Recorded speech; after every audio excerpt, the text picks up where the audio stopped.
everybody. Welcome back to CNA Financial Group. We're here today running a series on what we call Life by Design. I'm here with a good buddy and friend, Rich Ahlers. Rich and I have been discussing some topics around health and wellness and your wealth and how you look at things and awareness in the world. One that I think is really impactful for all of us is how we handle stress. Yeah. So, Rich, stress is all around us. Yep. The world, I think most of us would agree right now, it seems everywhere you turn there could be pockets of stress. Yeah. I always like to say stress can create mess.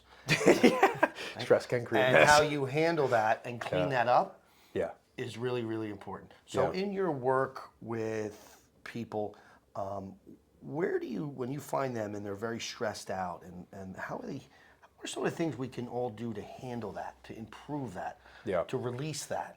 Right? Yeah. So I think you hit something on the head there, which is, stress is a very common term. People just say, I'm stressed, I'm stressed. Yeah. What I first kind of teach my clients and people I work with is that there's actually two parts of stress. There's acute stress, which is immediate, fast, and dissipates. And then there's chronic stress, which is what it is. It's chronic, it's constant. The difference between the two is actually acute stress is really good for people. It's what helps people get motivated to take on a task, get their project done, go for something they're going to do. Those are great things. They're also what they call hormetic stressors, which is really great for immune resilience, health resilience, mind resilience, and everything else in between. So people fear stress as general, but they shouldn't fear stress. What they should fear is chronic stress.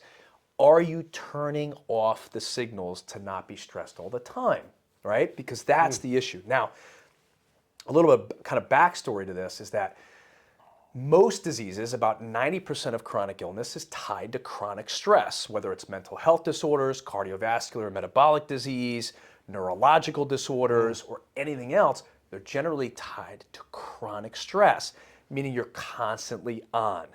So that's one of the things I kind of first tell my clients is like, what's the difference between the two? And then how to know the difference between the two. Now, we are in a society where most people are chronically stressed because we prioritize work over life.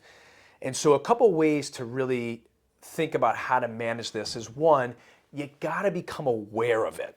Most of us are not even aware that we're stressed because we're used to feeling stressed. So we kind of lower our bar of expectations of how we feel in life. So the first thing is to become aware of, how am I feeling right now? The second one is, how am I breathing right now? Most people that are stressed actually will breathe through their chest and breathe through their mouth. When you're not stressed, you're breathing through your nose and you're breathing into your belly. So that's a really good indicator.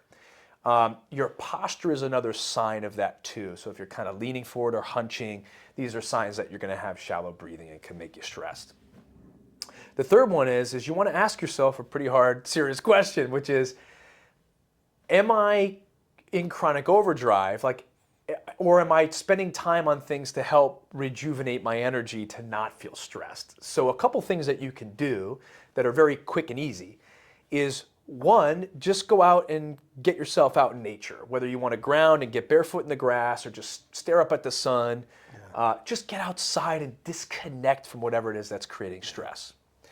The second one is exercise. Exercise is one of the best ways to reduce stress. Even if you just go for like a 1 to 2 mile walk, that's going to lower your stress response.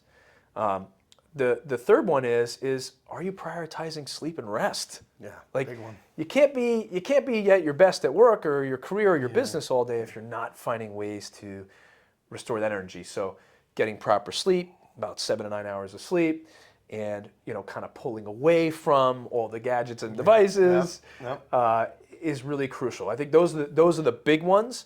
But there's obviously many other options you can do too. Yeah, great stuff. And the sleep one's a big thing as we learn as we get older. Huge.